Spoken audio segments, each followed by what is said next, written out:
welcome to the Untitled Anarchist Seagull channel. I'm your host, an Untitled Anarchist Seagull called Elise. And tonight, I think we've got a pretty good show for you.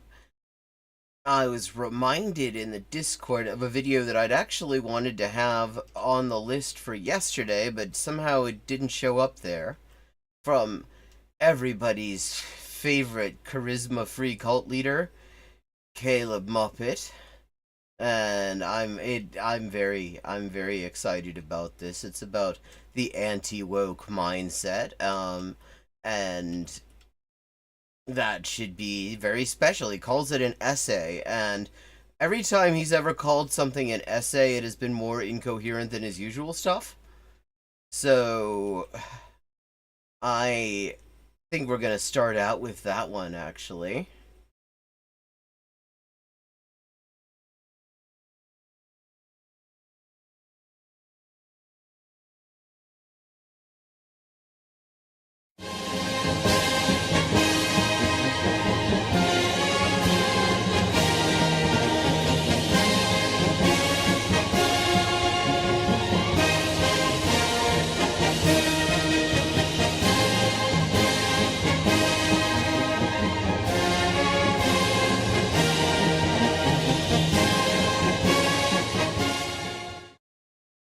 Yeah.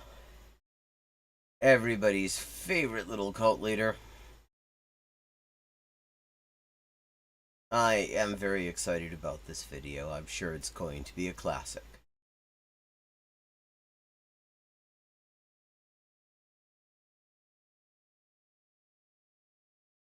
If it'll load, that is. How's everybody doing in chat? A document. I started writing a document, pamphlet, or something like this. This is what I wrote. It's about wokeism. It's about socialism, etc. This is what I wrote. And this is what he wrote. It's about wokeism and it is about socialism. There's two things he definitely knows what they are. There's a group of very obnoxious people out there. You can tell he wrote this because listen to, I mean, he's already doing like a parody of himself with this voice. There's a group of very obnoxious people out there. Like, motherfucker, if you listen to yourself. Ever. These days. Many of us find them very annoying. They always want to remind you how good they are. They always want to remind you what the how the rule of thirds work. That's so cute that he's got his book about We Are Shitty Builders right behind him there.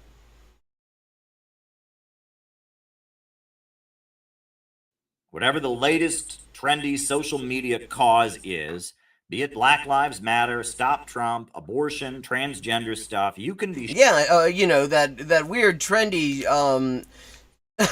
that weird trendy social media thing that just came out of nowhere, abortion rights. That, you know, only about, I think, 60-70% of the population are for them.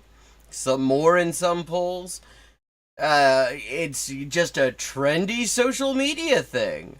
You know, like trans people. Like, I mean, the only reason that Magnus Hirschfeld, in Berlin in the early 20th century was studying trans people was because it was that back then they didn't have Facebook. It was on MySpace back then. It was a big trending MySpace thing. I was never on MySpace. I don't know if things were capable of trending there, but I'm gonna assume they were. It was just a social media thing. Like, you know, like, how not wanting black people to be murdered by cops is just a weird social media thing. Nobody ever wanted to do that before, wanted to not have that happen before social media.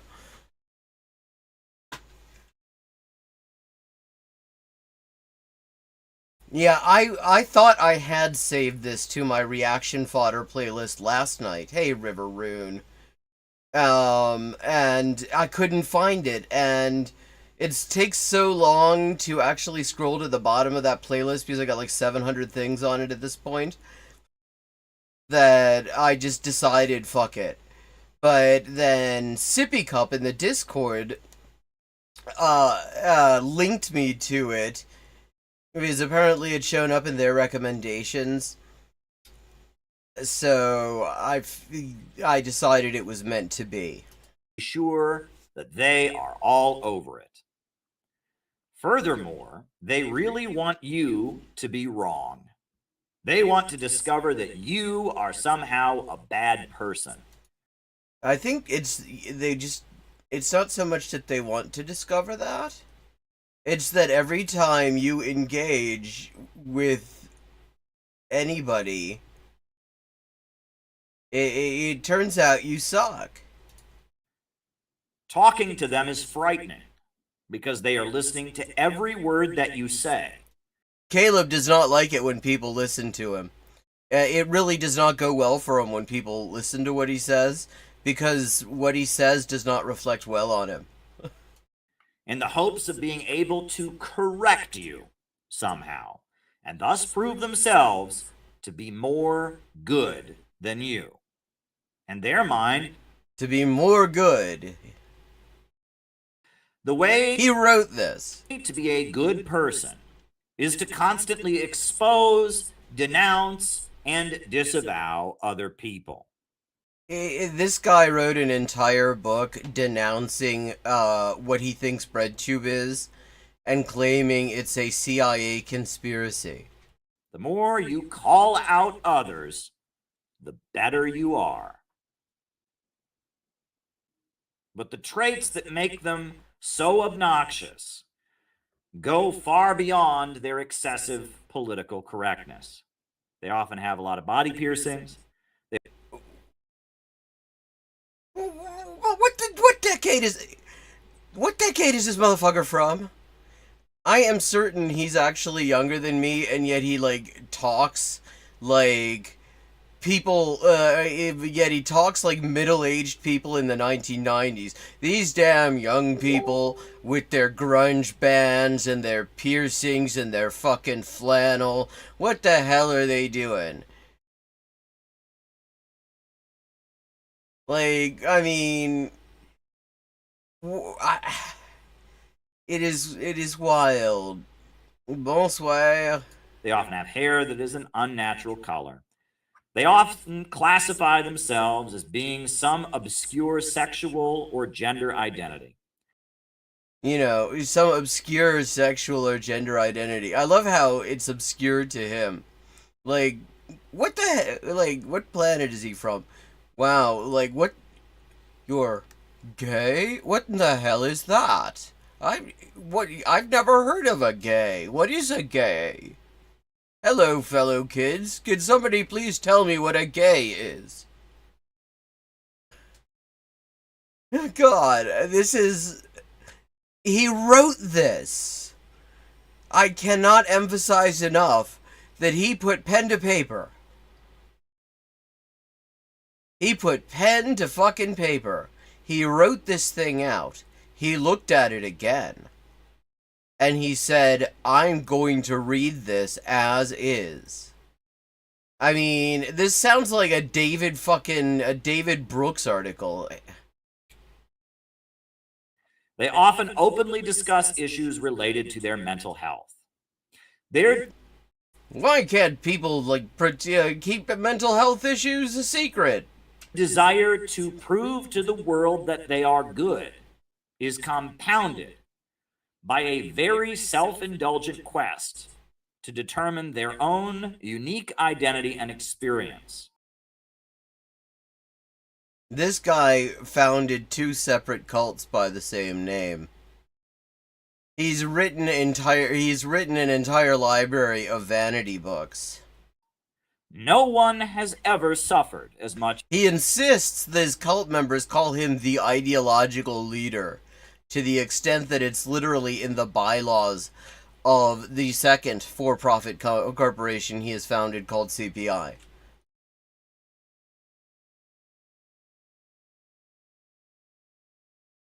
Okay, Rotten Mouse, that's a rabbit hole. Because the term tanky used to mean something. I basically have abandoned it because liberals like Vosh got a hold of it, and ever since then it doesn't mean shit. See, yeah, I mean, he is a Nazbol. He is a big fan of Alexander Dugin, the guy who founded Nazbolism. His whole thing is sort of uniting Nazis and behind like a fake communist banner, essentially. But see, tanky was a term that communists used to use to make fun with like one faction and another faction to make fun of they referred to Nazbol is definitely the best word for him, or just fash. But so there was a split after the Soviet Union invaded. I believe it was Hungary. I don't think it was Czechoslovakia at that time. And within like the communist movement, within like amongst Marxist Leninists, in fact, you had a split over this outside of the Soviet Union in Western countries that where you had some who thought that that was horrible and some who didn't, and the ones who were for it, the ones who were against the invasion of Hungary, called the ones who were for it tankies. And then it sort of took on an extended meaning to refer to sort of like Stalinists, essentially. People who just basically would stand literally anything the Soviet Union or any state with a red flag did, regardless of how shit it was. And it was, and then liberals found out about it. And liberals took it and use it to mean anyone who knows U.S. imperialism exists. Like, I mean, I've been called that. Not because I think the Soviet Union did a good thing by, invading Hungary or anything like that. Not because I'm even a particular fan of the Soviet Union. I'm not. Not because I'm a fan of most of these states that have red flags, because I'm also not that, though some of them have done some actual really good things, even though I actually don't stand states because I'm an anarchist. But because I do not side with the US reflexively whenever the US goes off to do a fucking atrocity, I've been called a tanky. So the term is fucking meaningless. And I think it actually, at this point, I think it really obscures the problem with Caleb Muppet as well. Because he likes to sort of cosplay as an ML. That is sort of, if you were to ask him, he would kind of say that was the sort of tendency that he wants to be associated with. But the thing is, he takes the most reactionary positions. When you hear him talk about what he likes about, say, the Soviet Union, he takes like the most reactionary aspects of the most reactionary period in Soviet history, and that's what he is supporting. And, he takes a much more right-wing stance on a lot of things than, like, 99% of MLs I've ever encountered. Like, MLs do not like this guy, but that is sort of where he positions himself. Yeah, all you have to do is not think that US tanks do good things. If you're against the US sending tanks to places, you're a tanky. As they have, no one understands their unique personal hardships.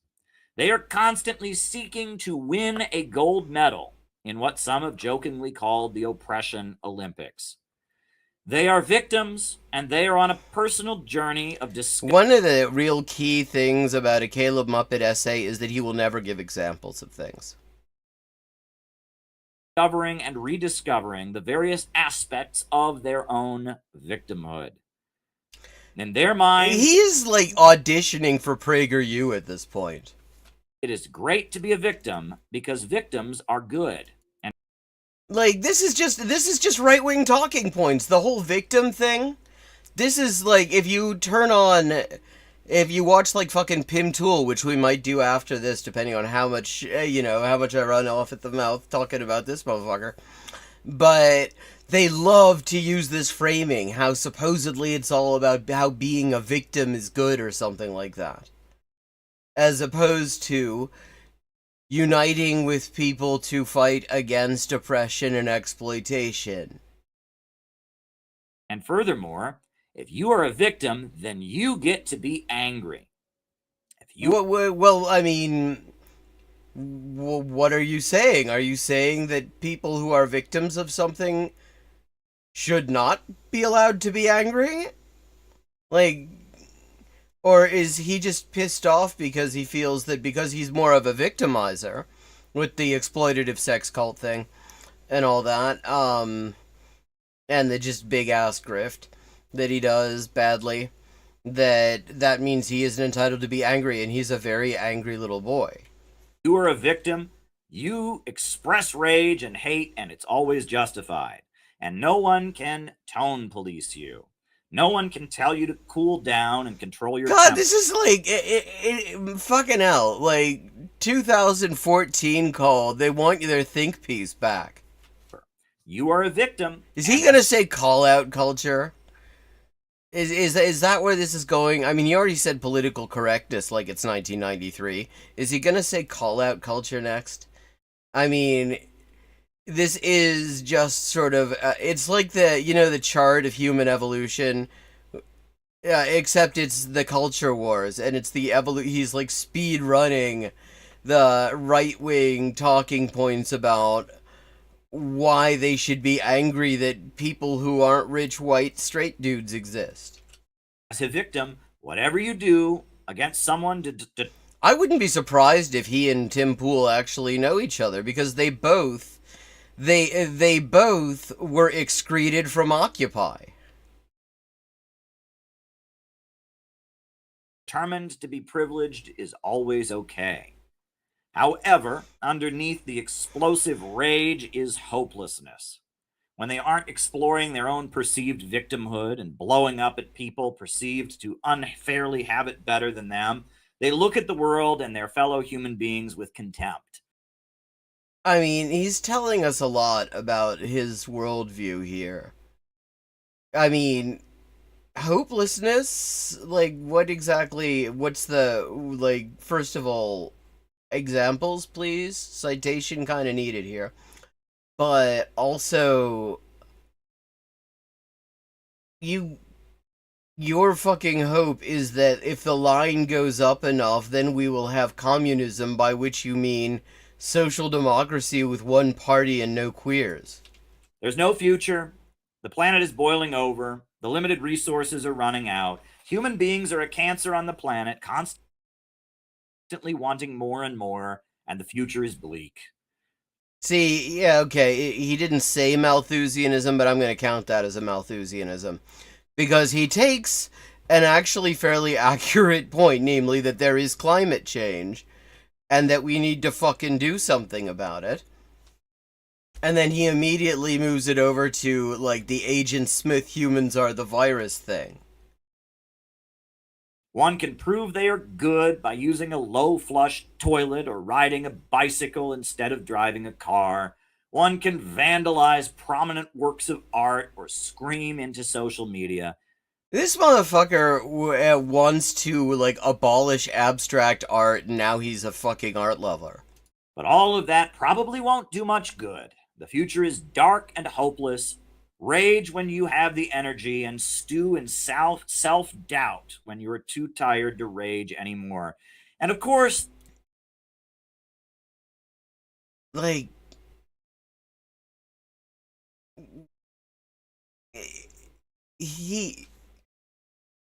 does he ever, I mean, one of the things that is remarkable about Caleb Muppet, and this is one of the things that really kind of situates him very clearly in the right-wing cinematic universe, is that there is absolutely no sign that he has any even the vaguest notion of what the people he's attacking here would actually say it is that they believe about, what's wrong in the world and what should be done about it. It's just one standard, like, Tim Pool caricature after another. there's always the great pastime to take your mind off of it, drugs, magic mushrooms, ecstasy, cocaine, opioids, marijuana. Yeah, I mean, that's what everybody, I mean, yeah, that's what you find amongst the woke set is everybody's doing the cocaine, like it's fucking Wall Street or something. And just good old-fashioned alcohol. And if you're cutting yourself or committing suicide, this shows just how oppressed you are. And you Actually, yeah, self-harming behavior does tend to suggest that a person is perhaps not having a great life. People tend to do that when their lives are actually not entirely free of shittiness. you will get more and more sympathy from the world that doesn't understand your hardships. We're all going to die anyway. There's no future for our racist settler colonial civilization founded. I mean, what is he gonna say that it's not a racist settler colonial civilization? On preserving cisgender patriarchy anyhow. So why not zap your brain so like, I mean, this guy pretends to be a communist, which, I mean, in, like, for normal people, does mean that you want to fundamentally reorganize this society. And usually the reason communists and other people who want to fundamentally reorganize a society want to do that is because they got a bit of a bone to pick with the society. Like, is he, what, I mean, what's the point here? Yeah, I mean, is he saying that we should maintain the racist settler colonial society? Is that what he's saying? Mr. fucking portrait of Fred Hampton in every speech that you give? Everything is a blur. We are all on a long ride toward entropy and Armageddon, eco-Armageddon, so why not fry your brain and enjoy the ride? I mean, okay, the UN's head of climate protection, I forget what the exact job title is, said we've basically got 2 years to drastically reduce emissions in the high-emitting countries like the US if we want to have any chance of avoiding the worst of climate change. And it seems to me that's the sort of thing we should actually care about. Like, it would be really nice if, I mean, just this past year, 2023, we had a year that was so warm that all of the climate scientists are confused by it. Like, none of their models predicted this. Months into 2024, scientists still aren't really sure whether their models can account for what happened. Which means we actually are on uncharted territory. But, yeah, go on about how the climate isn't an issue we need to care about. Like, I mean, this guy claims that that it's those of us who are saying that we need to do something about that, who are saying that there's no future. It's like, no. The whole point is, if we want there to be a future, we gotta do something about it. And it's not even that, it isn't, if you actually look at the emissions problem we have, what we really need to get back to, the bulk of the emissions that are causing this warming, to the extent that we had 80-degree temperatures here in April, several days in a row last week. Like, to the extent that actually it was a little over 50 today, which is a kind of a normal temperature for April, and it felt cold. Okay, maybe that's a problem. Maybe that's something you want to do something about. But the thing is, what we need to do, essentially, to have a shot at, stopping or delaying this, or at least avoiding the worst, is get back to where our emissions were in about 1979.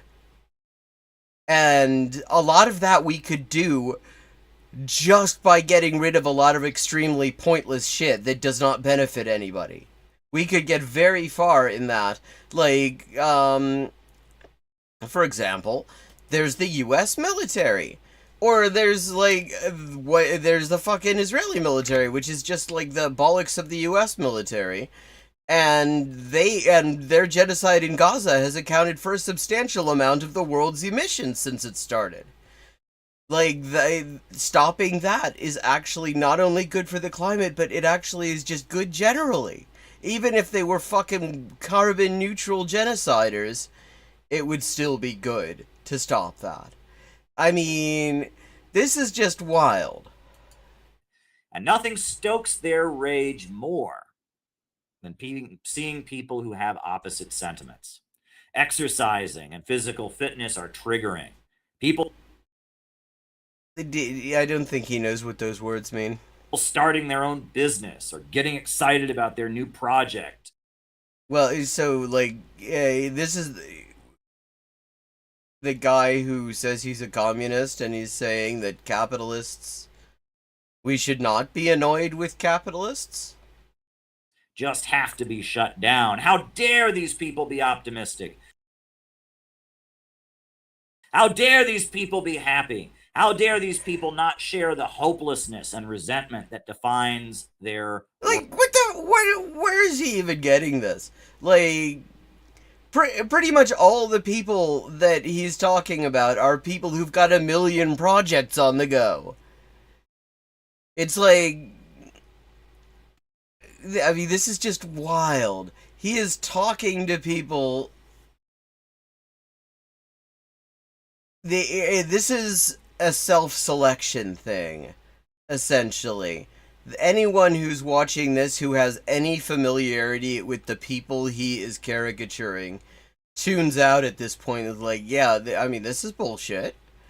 And he gets the people who know absolutely nothing. Yeah, he's gonna give us a monorail, Adria. He's gonna give us a monorail. World.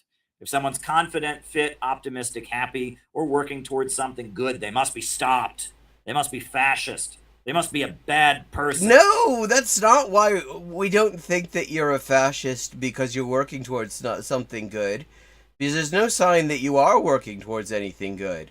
We think you're a fascist because of all the fashy shit you say. Such people finding fulfillment in their lives, working to achieve goals, having meaningful relationships with others. Yeah, like when you get one of your cult members fired so that you can force them to do survival sex work for you. You know, the meaningful relationships like that. See, look at this face. This is a guy who's just never angry. This can't be allowed. Everything must be done to stop them at all costs. Yes. Yeah, I mean, you got us right there. I mean, I know I, for one, am always saying you need to stop having meaningful relationships and having good in your life. These people are suddenly willing to work with people that they deem toxic, including the U.S. government, the police, and the military, if it means shutting down some confident, happy person out there.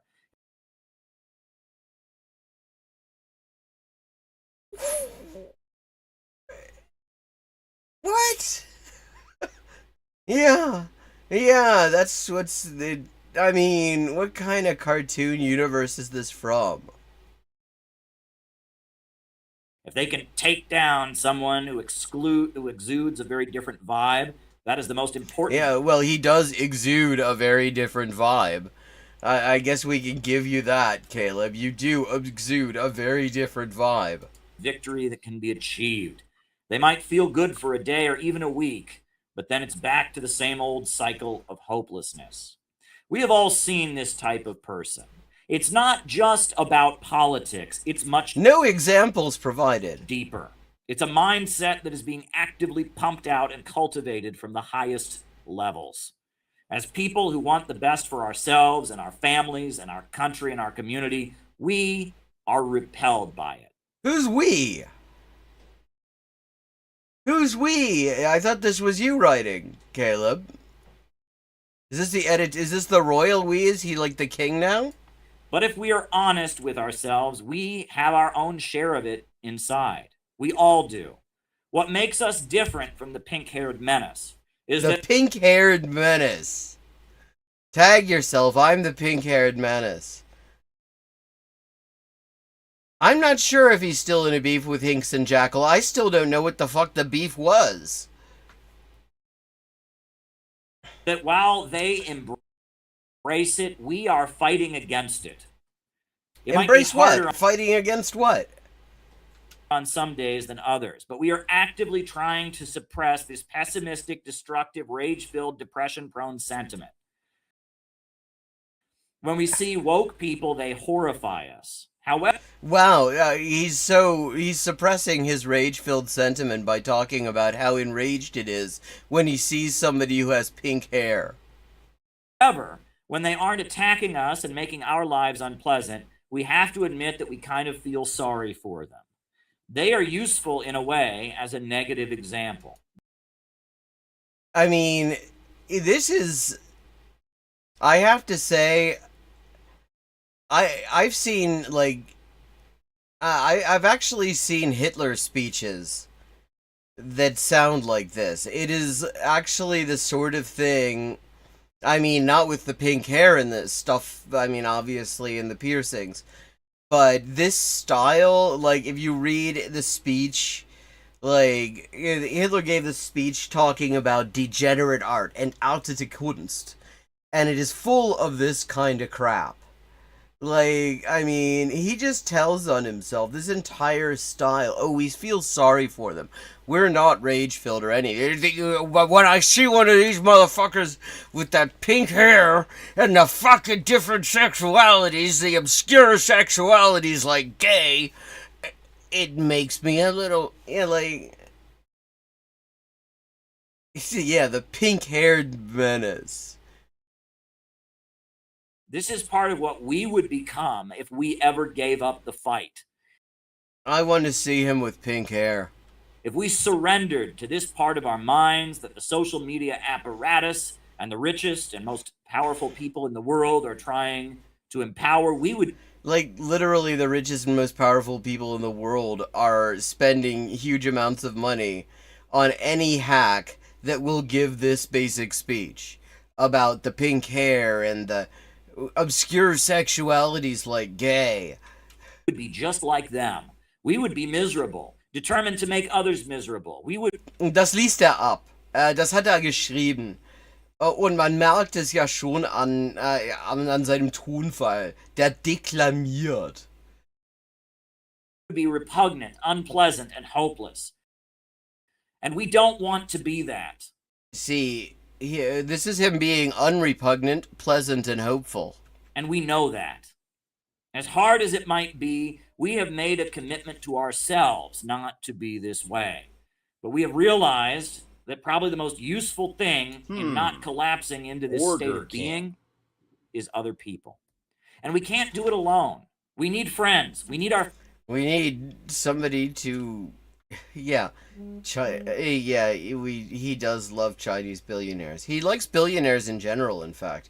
He did a thing about how it's un-Marxist to oppose exploitation. Our family. We need our community. We need our beliefs. And as much as we might get annoyed with people around us, and as much as we might disagree with them or be disappointed by them, we need... Oh, God, I may have disappointed Caleb Maupin. Them. We don't just need other people. We need something to believe in. Unlike the pink-haired menace. Everything cannot be a lie. Everything cannot be a fraud.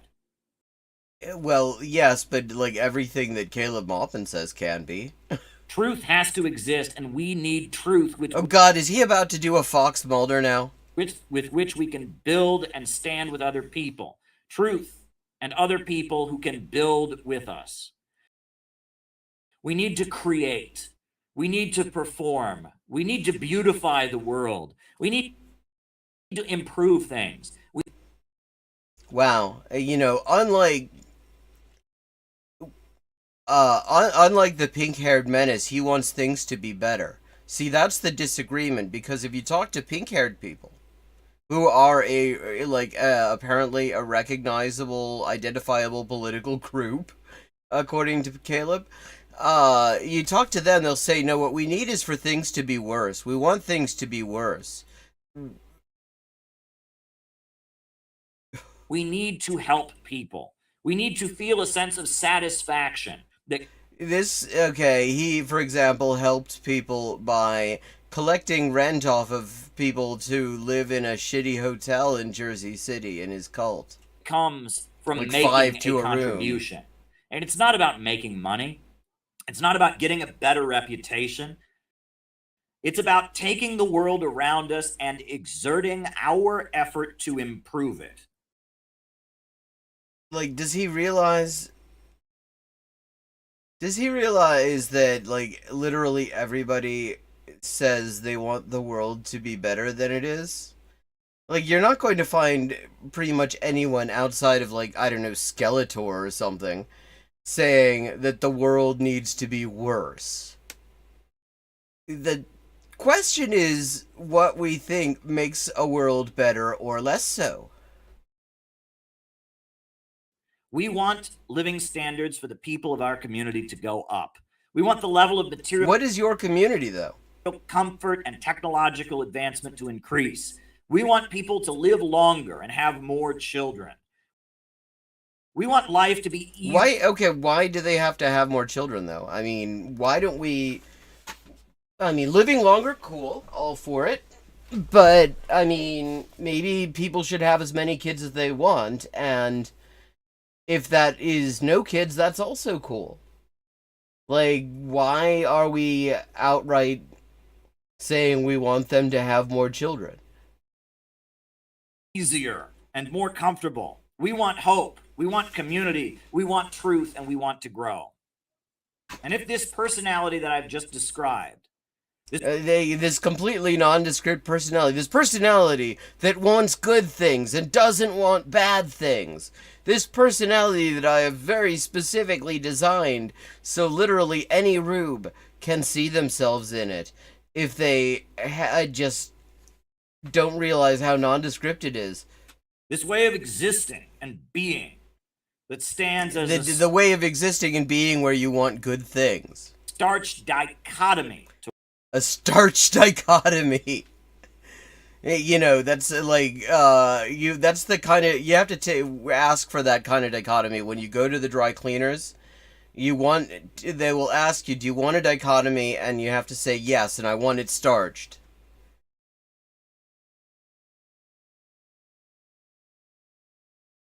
Existing and being that stands as a starch dichotomy to wokeness. If that describes you, you are a socialist.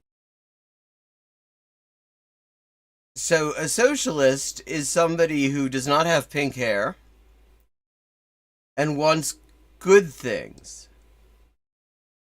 Wow, I had no idea that was... I thought there was something in there about class struggle, you know, about the working class maybe seizing some kind of means of production. No, it's about wanting good things and having a normal hair color.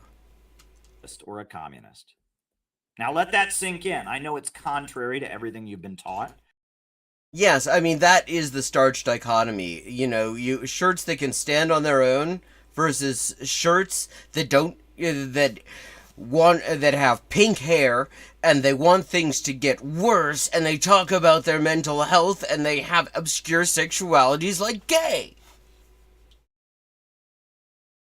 But I'm telling you this because I have spent time not on American college campuses with my nose stuffed in a book, but in actual communist countries.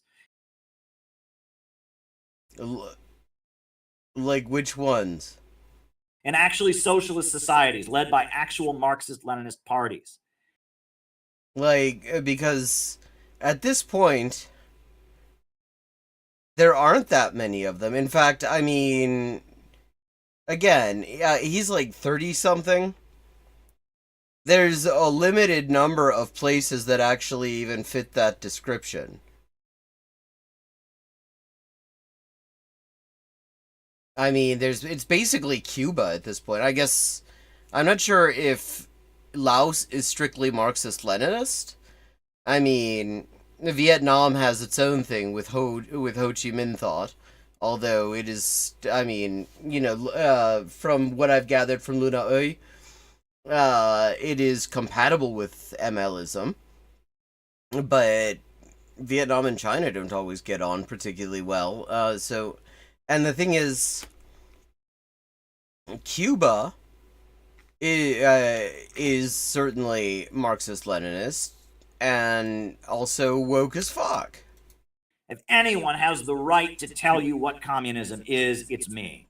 I was the chair of the U.S. delegation to the 2024 World Youth Festival.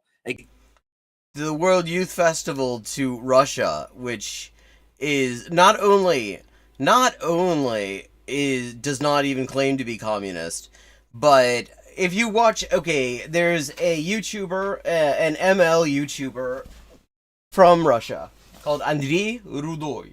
And one of the things he does is he talks about the reactionary bullshit in Russian school books. In particular, how they demonize literally everything to do with the Soviet Union.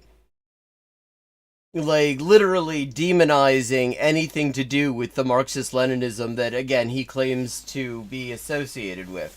I mean, he's done some really great stuff on that. He himself apparently is a history teacher, or was a history teacher. So he has the actual textbooks. Like, demonizing the Soviet, yeah, he does think communism is fascism. He thinks fascism is communism. But like the Russia that he has spent so much time in demonizes the Soviet Union. And again, not a fan myself, though they did do some base things. They absolutely, I mean, particularly in the area of like social and economic achievements, they achieved a lot. But not my thing. I'm an anarchist. I don't stand states. But I mean, even I would actually say that the nationalization isn't communism. Nationalization, like literally, when he talks about what he wants, it is basically the Clem Attlee government in Britain. But like, I mean, even from my perspective, the way official Russia talks about the Soviet Union is unfair as hell. I mean, the Soviet Union started closer to, it started out much closer to communism than it ever was subsequently. It started out fairly close, and then it just kept moving away and away and away as it went. A global gathering of 20,000 people in Sochi, Russia. I have spoken at international communist gatherings in Venezuela and Brazil. I've been to Crimea. Venezuela, where actually pretty much all the MLs, all the actual MLs in Latin America are up in arms, because Venezuela just this past year decided they didn't like having the Communist Party of Venezuela criticizing Maduro. So they just fired the Central Committee of the Communist Party, imposed their own lackeys as a Central Committee of the Communist Party of Venezuela. And so, I mean, if you listen to MLs in Latin America, they are quite pissed off about this. You look at the Communist Party of Mexico or Argentina, all of them. I think maybe not Chile. I haven't heard them speak, but I mean, they're shitter than a lot of the communist parties. They're really kind of useless. But like everybody else is talking about that because like MLs, like actual MLs, tend to be a little bit annoyed when they get shut down. Like that. Yeah, I've met young communists from Donbass who are fighting to defend their neighborhood and communities each day against the Nazis and erecting statues of Lenin as they do it. Wow, I mean, that's communism right there, is when you stand the Russian reactionary bourgeois state and you build statues of Lenin. I have been to communes in central Caracas, and I have met the most hardcore and dedicated fighters for Bolivarian socialism. I risk Many of whom, I mean, it's been interesting because I've been following a lot of people who were big Chavistas. Big, big grassroots Chavistas, and some who were actually not so much grassroots, but they were like on like Venezuelan public television and shit like that, going back for about as long as I've been on Twitter. Like people who were absolutely, ride or die Chavistas, and every single one of them at this point is saying fuck Maduro. my life on a ship trying to bring medical aid to Yemen in 2015, creating an international incident. I know what the global communist movement and the new economy emerging in the world centered around Russia and China is really about. What the hell did the Yemen thing have to do with that, though? I mean, other than big noting himself. Have you ever noticed that every time one of these woke people who calls themselves a communist gets confronted about the Soviet Union or China or actual communist governments, they almost immediately say, well, that's not real communism. Yeah, it's not, because there's a state, and there are classes, and there is money, and there is exploitation and alienation and commodity production. Things that communism famously does not have. In fact, I mean, the thing is, like, the countries he's talking about, not only that, I mean, they would also say, yeah, we're not communism, we're trying to get there. And the debate, fundamentally, is their approach actually a likely way of getting there, or is it not? And do they seriously even intend to go there? And, yeah. So no, that is not. And literally all of them would say, no, this is not communism, we are on the road to communism. Except for the DPRK, where it depends very much on what time period you're in. Because there was a decade there when they abolished the word communism. Well, I mean, the aid ship did cause an international incident. But probably not so much because he was on it. I think it was probably because it was an aid ship to Yemen.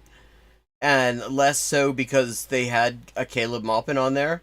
And I just can't help noticing that, I mean, they were delivering a Caleb Maupin to Yemen.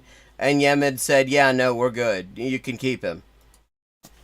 The contrast between the new economy that is emerging in the East and the woke element being mobilized by social media to control the West couldn't be further apart. Every existing communist government in the world, Cuba, Vietnam, North Korea, China, Belarus, Venezuela, Nicaragua. Belarus does not even claim to be a communist government. It's worth noting. And they're actually, they are sort of more, they're slower in their neoliberal turn, but it is really going on. Like, they're not. Nicaragua, Laos, all of them support Russia and its special military operation protecting the peoples of Donbass from the U.S. NATO regime in Ukraine. Like, okay, but what the fuck? First of all, why? What the fuck does that have to do with communism? I mean, yes, all of those countries. Actually, I'm not sure about Vietnam. Cuba, probably. But first of all, he's listing a bunch of countries with very different approaches there. They're hardly all the same. First of all, I mean, like, Vietnam and China have beef going back quite a bit because China supported Pol Pot, who was trying to invade, and they invaded Vietnam and shit. But yeah, that's not communism. That's just fucking geopolitics. You can, if you have a government that is on the U.S. shit list, you need to find somebody to balance that out.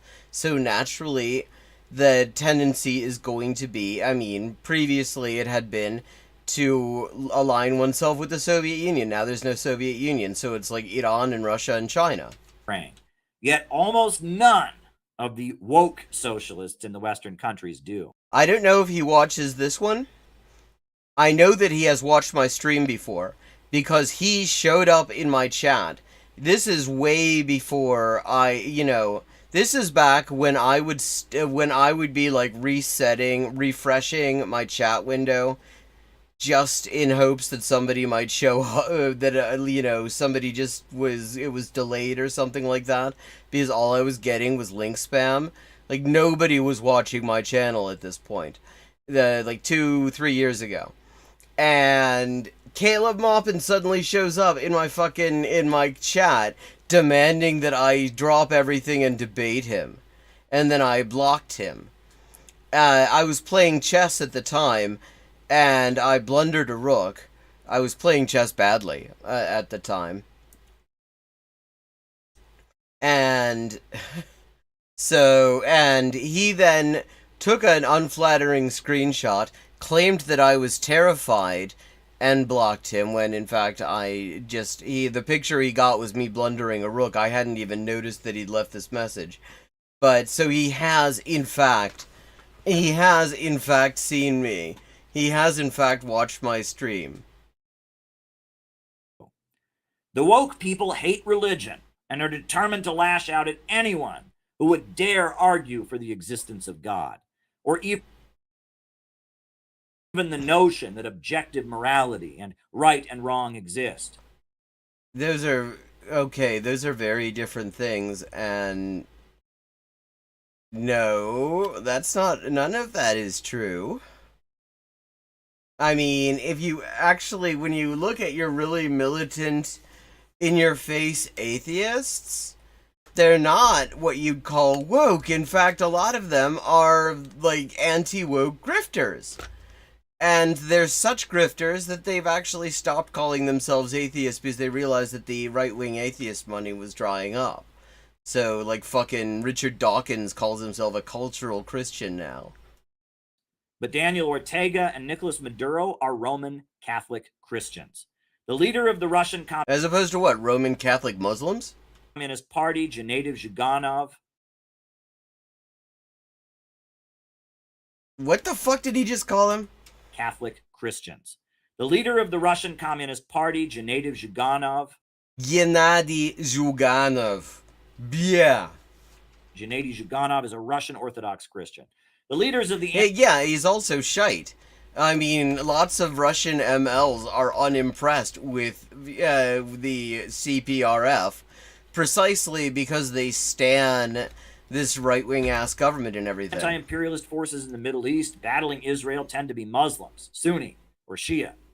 There are plenty of communists who are atheists, especially in China, but China has apologized for the way religious people were mistreated. Yeah, there's a difference between mistreating and persecuting religious people and thinking... You can think that religion isn't a great thing and should be overcome, and still not think that religious people should be persecuted, actually.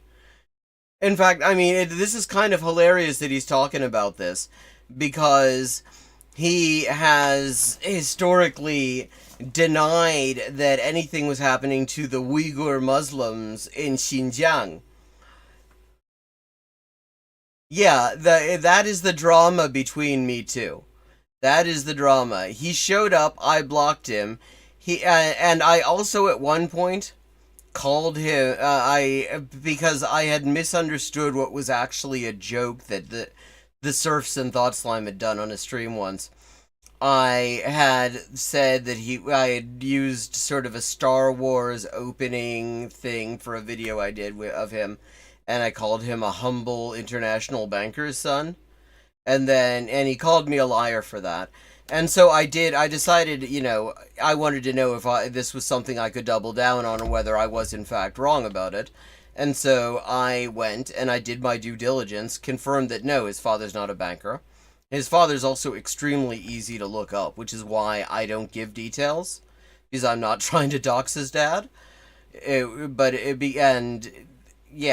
And so I actually, I blurred out that part of the opening because of that.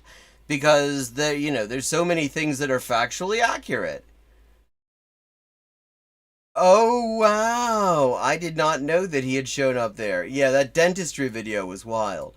During the Cultural Revolution, the Chinese government is actively funding and building mosques in Muslim regions, and religious associations sponsored by the Chinese government are working to maintain good relations between people of faith and the Communist Party. While woke people consider exercise and physical fitness to be part of the fascist aesthetic, the communists use No, that's not how that works. I mean, there are plenty of jacked woke people, actually. But when somebody actually starts talking about it like there's some sort of duty and, this cult of strength and stuff like that, because, Caleb Maupin, for example, is totally jacked. I mean, you can't really tell. He looks like Bob from accounting, but actually he's like jacked Bob from accounting. No,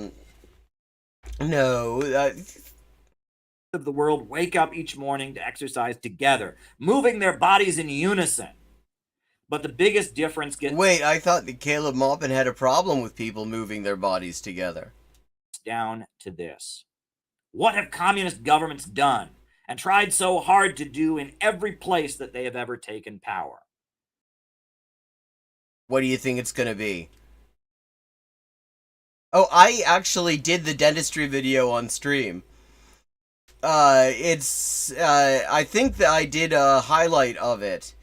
I'll have to find it. It is definitely on my channel, and it is wild. He thinks that people get into dentistry because they have a dental fetish. Okay, chat, so what does everyone think he's about to say about what every, communist government, communists like the Russian Federation, tried so hard to do when they took power? What does everyone think he's about to say?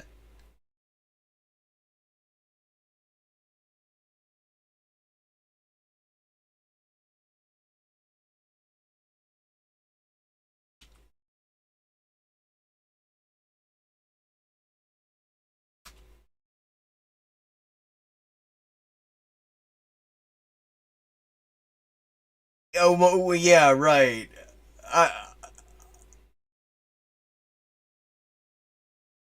He better hope that he doesn't run into it. Yeah, I'm sure Sanjata is totally quaking in his boots about the prospect of of running into Caleb Maupin. Build. Stalin mobilized 5-year plans in 1928 and was it's like this 5-year plans are not some sort of ML exclusive. socialist central planning. He built the world's largest hydroelectrical power plant, the Dnepr Dam in Ukraine. Okay, so what? He built the world's largest steel industry, the world's largest oil industry. Modern universities were constructed across the country. I thought he didn't like universities. Eventually, the USSR invented space travel and made great breakthroughs in computers. China has built itself.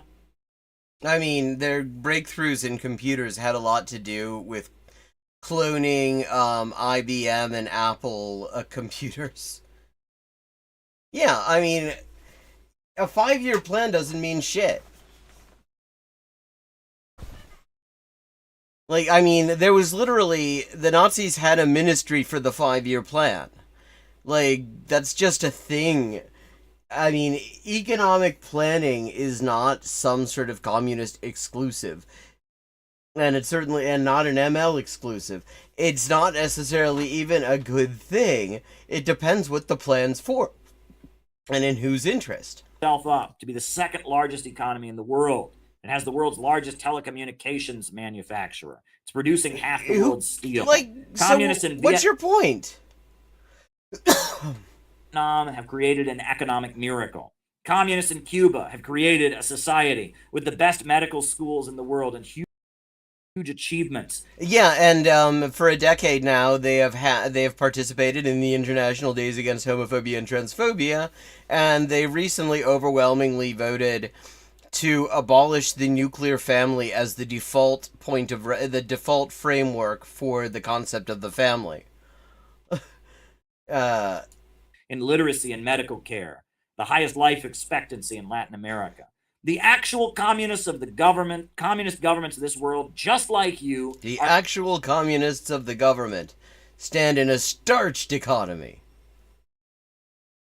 Yeah, exactly. I mean, it was actually legit feudalism. And yeah, I mean, it is true. There were some major economic achievements by all of the governments he's listing. But first of all, that doesn't make it communism. Communism is not when living standards go up. It's when the entire basis for which the entire basis on which the economy functions changes. You can have great living standards and still have exploitation and commodity production. are focused on growth. Meanwhile, Yeah, they were focused on growth very specifically because they were economically underdeveloped.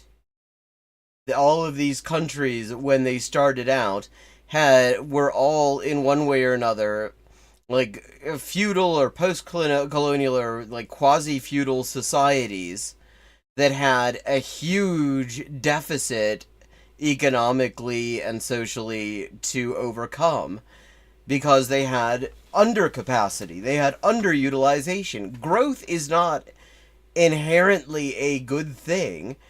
I mean, this idea that growth is in itself a good thing is a very much a capitalist notion. Like, the reason. Yeah, he talks about, like, Marx and Engels talking about how, production needs to be increased and all this in the 19th century, as if the economy that they're talking about is exactly the same as the one we have now. As if productivity hasn't massively increased since then. There's a difference between having to get up to speed in the first place and fucking already being there, already actually being post scarcity in a lot of ways, and having growth for its own sake at the same time as the planet burns. the woke people are obsessed with degrowth. Which he still, I will find a hat and eat it if he manages to understand the term correctly. opposed to growth. They have no optimism for the future, and they think human beings need to have less. They want to reduce consumption and the population. He's avoiding the word Malthusianism, which is, I mean, it's taken a heroic effort. You can see the strain on his face. He wants to say Malthusian. And that is the beginning of the piece that I wrote. Piece of what? Oh, well, okay. So, we've still got a little under a half an hour to go, and we've got a number of options here. Yesterday, where we left off, Israeli Ambassador Michael Oren was going to explain that Biden is involved in a blood libel against Israel. But we've also got Pim Tool talking about Biden's brain breaks again! Crowd cheers him over meaningless sentence. And kind of curious about that. We've got Xanderhole, Hassan Fearmongers about World War III. We've got Lo peor que vi del feminismo from Tibito Enojao, the right-wing asshole from Argentina. He's going to talk about the worst things he ever saw in feminism, and I'm sure that'll be wonderful. So, what's everybody's poison?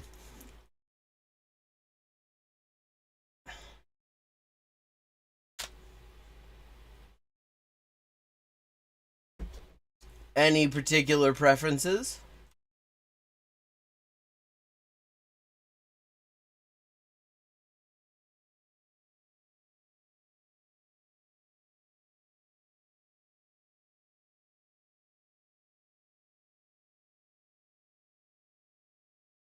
Okay, that's one for Xanderhole. What's everyone else cool with that?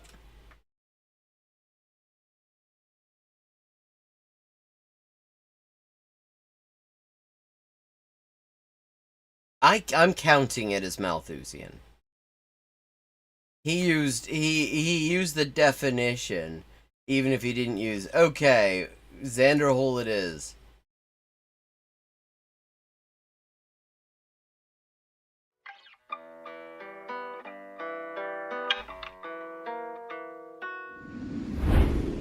All right, everybody. That sounds like the opening chords of Mautini, the Palestinian unofficial national anthem. Except I know it can't possibly be that. Not least because Xanderhole is absolutely shit on Palestine. I mean, I'm not even going to do my usual intro where I talk about how much you should know that I don't like Hassan, nor am I even going to do my whole breakdown of the many times in which he has indicated the fact that his politics are not very genuine or sincere. Which, yeah, I know. I've often thought that it actually is very swastika, like... More so than he has very strong emotions attached to certain issues, and an audience who basically... I mean, I can kind of go either way on Hassan. I think, I mean, he seems to stand in the right, be in the right, on the right side of it, a lot of things, but I've never really paid a whole lot of attention to him. He seems to piss off a lot of the right people for the most part, though. But the idea that the reason you should not like him is that he feels passionately about certain issues, I like that better than Xanderhole, whose only issue that he seems to feel strongly about is allowing Nazis into the left. He has him held hostage at this point, as his numbers continue to drop, forcing him to niche down further and become more audience captured to the audience that he still has. Like, Xanderhole, incidentally, in this period, has become like a 100% all Biden-standing all the time channel.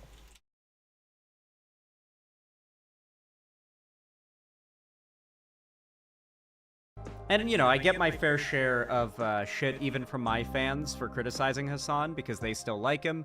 Even after all the defending Russia stuff, the defending China stuff, the now defending Iran stuff, it seems. And, of course, defending Hamas and many other things. His politics are basically just he hates America, despite... This guy is just channeling 2002 George W. Bush at this point. Being at the top of the social and economic ladder in America, and he makes his millions off of shit-talking America and praising its enemies. Well, I mean, this is such great leftist analysis that people get. I mean, he's totally not... I mean, you can tell that he is totally broken away from the far-right nationalist mindset that he claims to have broken away from, because he assumes that there is such a thing as America's enemies, as if we all have the exact same, like, national interest, as opposed to the enemies of the U.S. ruling class. So, with that in mind, he put out a video where, very much in character for himself, he ends up sensationalizing what has happened recently with Iran launching a drone, like a volley of drones at... So naturally he skips over the bit where Israel deliberately bombed an Iranian consulate at Israel. Now, obviously... And it wasn't just a volley of drones. The drones were the first wave, and they were a decoy. There's some cause for worry, I think. It's not like... I don't think it's malicious if you're worried or kind of, you know, afraid when stuff like this happens. That is so big of him. It's not malicious to be worried. I mean, Caleb Maupin would never concede that point because he feels that it is evil. It is like, being worried is something the pink-haired menace would do.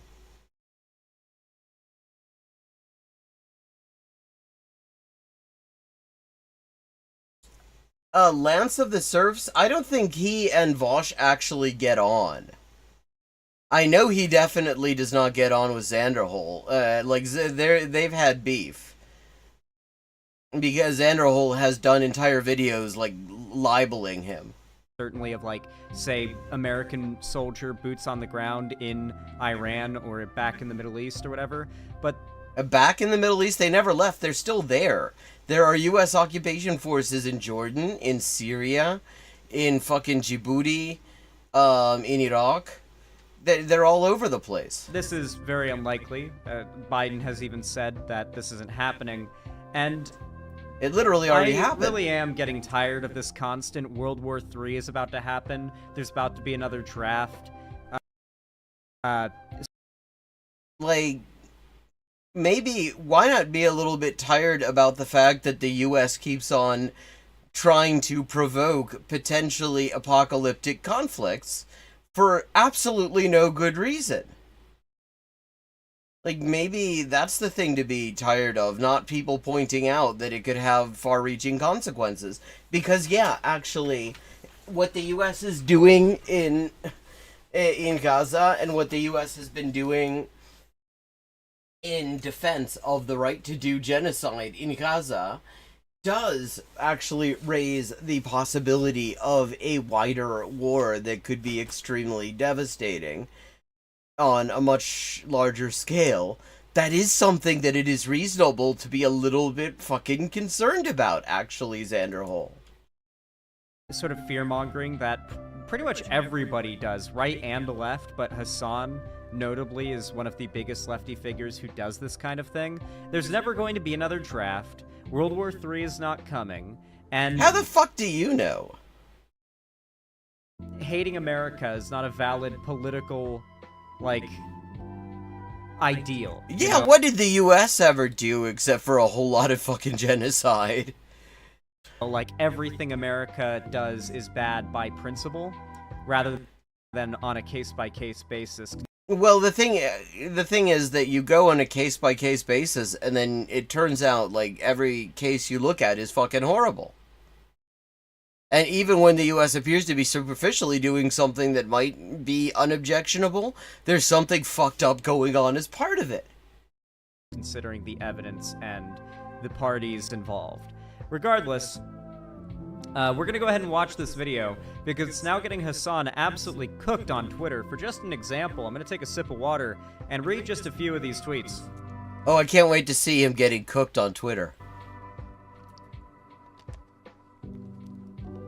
These are all people's responses to just the title and thumbnail of Hassan's video. Hassan swings and misses again, from Alt History Cody. Yo, can we talk about how irresponsible Hassan is being with his platform and huge audience? Or with his huge platform and audience? From DShadow25? Yeah, it's a good... Like, who cares? Who are these people? So he's found out that that if you post something on Twitter, there will be people who don't like it?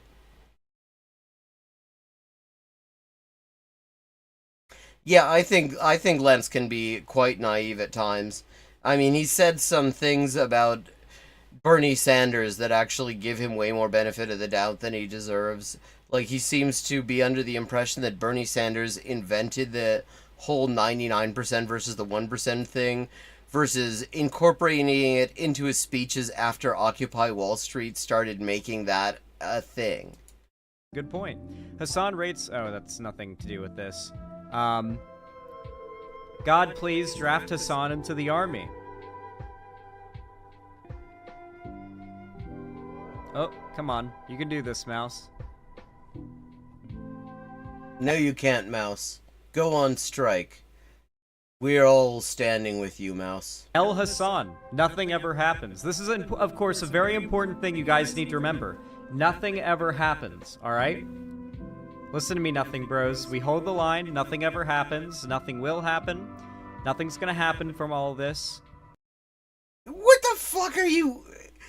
Okay, Hassan is irresponsible for saying that there are potentially far-reaching consequences from what's going on in the Middle East.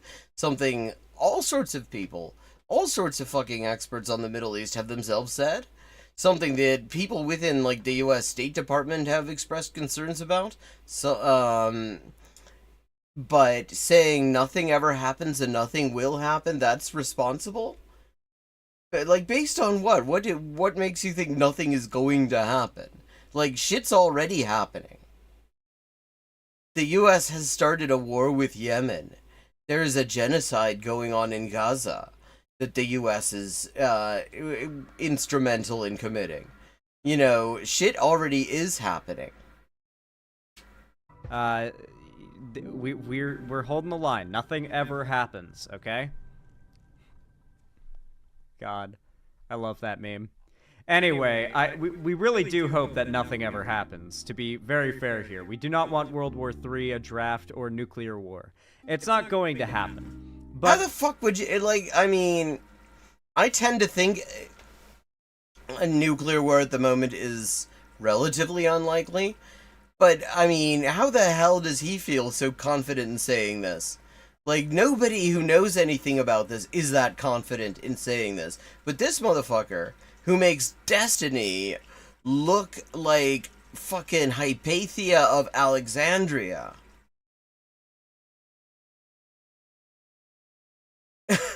Yeah, is confident that nothing's going to happen. Like, you know, apart from the genocide, which he doesn't even really talk about, he's not mentioned it yet. Hassan is desperate to drum up, like, concern clicks, views, and, you know, attention. And so he decided to say World War III is about to happen.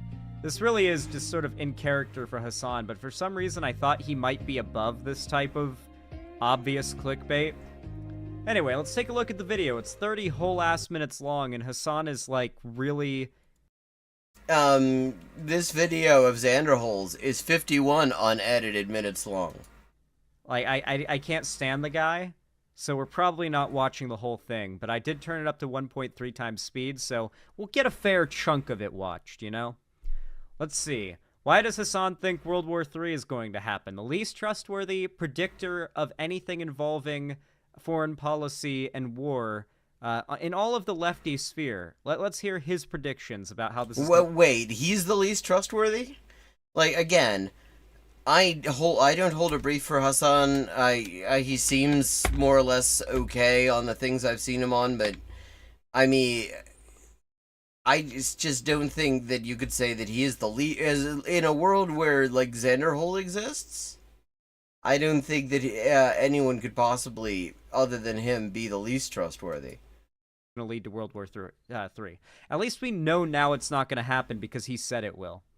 Whose warplane is out. It's in the air. Drones are on their way. Iraqi security officials have confirmed that dozens of one-way suicide drones have been detected over southern and eastern Iraq after entering via Iranian airspace, and that they are heading west. So let's see where this goes. Here it is. These drones will likely take many hours to reach Israel if launched from Iran. If cruise missiles are used, they are likely to be launched in the coming hours, as they take a few hours to reach Israel, and then ballistic missiles will be launched last if they are to be used, and they take less than 10 minutes to reach Israel. And that, incidentally, is exactly what did happen. Iran ran a first wave that was basically the cheapest drones they have for the sole purpose of overwhelming Israeli air defenses. Then they lobbed some other, like, cheap-ass ballistic missiles. And then, towards the end, after Israel's air defenses had largely been depleted and, like, 4 different air forces had shown up to bail Israel out, they lobbed some of their actual more modern missiles and got direct hits on an intelligence base and an air base. Let's count how many times Hassan uses Twitter links solely as his sources for things. I know this is when everything was initially unfolding, but let's see if Hassan goes anywhere other than Twitter. Like, people post long-form articles on Twitter. Like, pretty much every major publication covering this, it was doing their sort of up-to-the-minute reporting on it on Twitter. Like, what's your fucking point, dude? At any point in this video, at least the parts that we watched, to get his information. Because it's always really funny when you watch a Hassan segment where he's, like, making an argument or, like, researching something, and you see all of his research tabs and all of his, like, here's his evidence and where he's getting his news from tabs, and they're They're all Twitter links. Yes, because if you actually know who to follow, it turns out pretty much every major analyst, every major journalist who is covering this, every major news publications covering this has a presence on Twitter, and you find their and it is where a lot of people find their coverage in the first place. It's where people save the shit. You can save that, and that's probably where you have the links. Like Twitter, just because fucking Xander Hall apparently just follows a bunch of random Nazi assholes on Twitter does not mean that that is the only thing that's going on there. Like, there'll be one or two, like, Al Jazeera links in there. Maybe, like, one link to, I don't even know, just some... Al Jazeera is an example of a major news organization that posts their stuff to Twitter. Fucking tanky shit. But it's pretty much all Twitter links. Just crammed together on that bar above everything else. U.S. bases will drag Turkey into it. I mean, we'll see. Depending on how Israel retaliates, because remember, Israel is the country that bombed, technically, Iranian soil in Damascus, in Syria. He's not wrong about that. Yes, this Wow, that's big of you to concede that the facts happened. is a retaliatory attack from Iran. By bombing the Iranian consulate compound. It's a retaliatory attack that comes after decades of threats. And it isn't even the first time that the U.S. or Israel has attacked Iran. So, I mean, the economic warfare itself constitutes an act of war, and that has been ongoing for, like, a decade now, at least. So, yeah. Was a direct violation of international law. This was a direct violation and also a major escalation in this conflict. It's not about Israel showing restraint. It's about what America does. It was about what America does from the jump. The fact that Joe Biden, after October 7, gave a bare... Wait. It's about what America does? Yes, because Israel will not do anything without the U.S. giving them the green light. I mean, this is insane. For one, regardless of if America did anything right now in support of or neutral to Israel, Israel has a pretty powerful arsenal behind it due to... That's actually not true at this point. Because they've used it up. They are getting just-in-time shipments of weapons because they have been using up their firepower, murdering tens of thousands of people in Gaza. And the thing is, Israel is totally dependent on the U.S. They are not going to do something without knowing that in advance that the U.S. is going to be cool with it. Because they cannot afford to find themselves in this situation, having been completely humiliated on the ground by the Palestinian resistance and by Hezbollah, and then suddenly find that the U.S. has decided that they have better things to do than send them more weapons. Decades and decades and decades of American private military corporation, like manufacturing and shipping, and the U.S. supplying them with funds and... See, yeah, that the U.S. supplying them with funds and stuff. See, that Xander Hole? That's why what ultimately matters is what the U.S. does. That's why. Because of the funds and the weapons and the shit that the U.S. sends to Israel, without which the regime would collapse. But I notice it is time to wrap up. So I think let me just thank everyone for joining in. It's always wonderful to see you. And let me just say, if you enjoy the stream, please consider leaving a tip or becoming a patron to support my projects and thereby support me eating and stuff. This is a really rough time in the translation industry. Like, I mean, all over. I just constantly hearing from other colleagues who are having a hell of a time at the moment because of AI grifting and dickheads just using that stuff as if it were equivalent, because they are in no position to, they're not qualified to judge, so they think, oh, it's kind of coherent, so it's cool. So my crowdfunded translation project, rather than being kind of a sideline, has ended up being kind of my main source of income.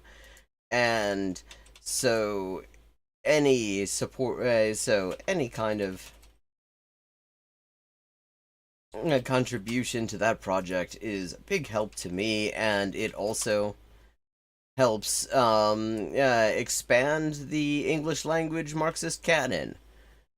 So, you know, if you can't, you can't, and I understand that because everybody's kind of fucked at this point, but if you can, and you do, it is very much appreciated. And with that, thank you, and have a good night.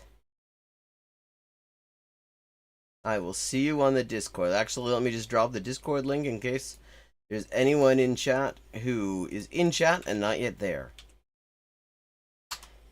There's the